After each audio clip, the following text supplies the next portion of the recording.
Na-host naman na si Kuya Kim Atienza, ginugugol niya ang panahon sa paglangoy at pagtakbo. Taong 2010 nang ma-stroke at atakihin sa puso si Kim. Napakabigat ng schedule ko. But the stroke was bound to happen. Whether mabigat ang schedule mo o hindi, stressed ka o hindi. Akala ko talaga mamamatay na ako. Mabuti na lamang at naagapan. Mula nang malampasan ni Kim ang banta ng matinding karamdaman. Hindi na siya nagpatumpik-tumpik.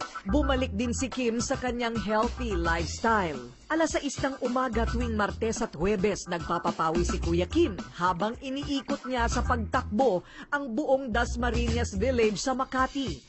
Kasama ko sa team Kaltas, Gilbert Remulla, of course. Ako tandaan si Bel Daza. Hello! Carlos, the beautiful Ann Curtis. Sarap talaga mag-exercise kasi ang pag-ensayo ay maganda para sa puso natin, para sa katawan natin, para sa itsura natin, at para sa ugali natin. Isang oras ng pagtakbo at pagtulo ng tumatagaktak na pawis. Imbis na tubig ang inumin ni Kuya Kim, inuming kulay berde o green ang ipinakita niya sa amin. Yung barley by itself ay rich in vitamins and rich in antioxidants. Kailangan natin yan para mag-recover yung katawan natin at para hindi tayo tumanda ng mabilis. Nagustuhan niya, so yun ang ginagamit niya ngayon tuwing. Actually, hindi lang sa tuwing tatakbo araw-araw niyang iniinom. Mayaman kasi ang barley sa natural nitong enzyme, folic acid, chlorophyll, organic sodium at marami pang iba.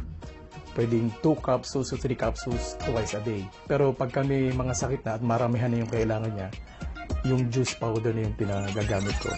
Kasi mas marami kang kailangan na mga nutrients para sa katawan. Yan ang sekreto ko.